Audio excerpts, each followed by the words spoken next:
Alright guys, so today's weather is finally nice and I'm going to work on my car. I have a 4-day weekend, it's awesome. First thing I'm doing, took the door panel off, I'm changing the door locks in the side of the car. I've already done this one, just so I could show you how to do it. And you can see, I can now lock and unlock my car. Obviously the first thing I did was to take off the door panel. And that's fairly easy, it's just a couple of screws. In there, you can probably not see, well maybe you can, there's a white piece of plastic that goes around a rod. Now that piece of plastic turns as you move the lock up and down, so that's what controls the lock. There's also a C-clip, like this, inside there. You knock that off, you take that rod out of the piece of plastic, and the lock comes out, you put the new one in, this goes over it, you push the piece of plastic in, and you're good. So it's fairly simple. Now I'm going to do it on this door. I've also picked up an oil pressure gauge that I'm going to put in. That may or may not happen this weekend, I'm not sure. And I'm working on my radio harness. I'm going to try to test out the radio. Apparently this car has nice Infinity audio speakers, and I thought that was broken, but it is actually not physically broken. It's the way it's designed. So I'll have to test it out, see what happens. So I'll let you know. So the first thing I did on the passenger door, and this goes the same way on the driver's side door, is the bezel here that holds the switches for the windows and the door locks.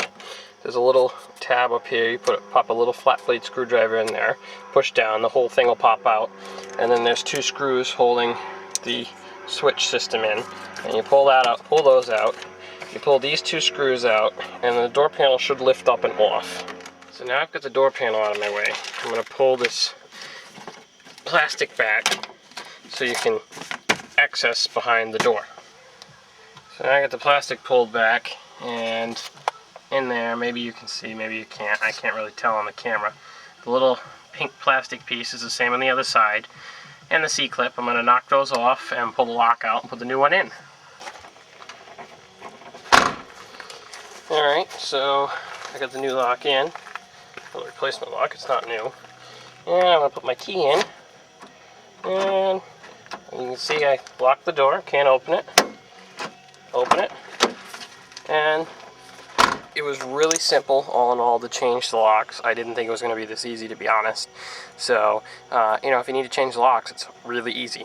So, I also have the ignition switch, which I will show you how to do. It too is really simple, so I've done plenty of those before. So I'll show you that in a second. So this is what the ignition cylinder lock looks like, and it slides in to the steering column. So you can see right now I have it removed,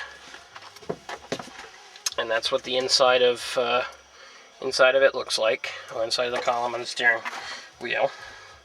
So what you're going to do is you're going to line this up and slide it into place, like so. It's a little tricky now. You have to remove the lock to take the plastic cover off, so that's why I have it off. It's working on my gauges. And there's a little push button. See this little silver button here on the bottom? You have to push that in. Hold on, where is it? Yeah, this little silver button right here you have to push in, otherwise it gets caught. So now I got the key in, and let's see, I can turn it, so on and so forth, pull it out, and the lock stays in there.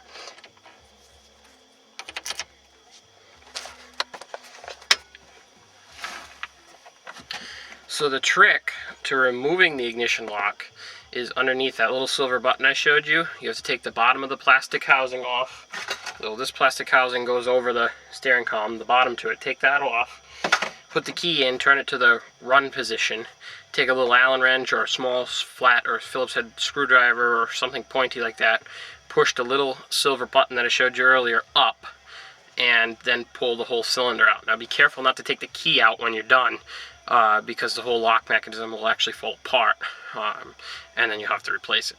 Now I have a matching set of keys on all the doors and the ignition of the car. The only thing that's missing is the trunk, because the guy I bought the set from, he didn't have the trunk, and I can buy those aftermarket. The rest of the ones, not so easy from what I found. So anyway, hope you liked that little tutorial. Stay tuned.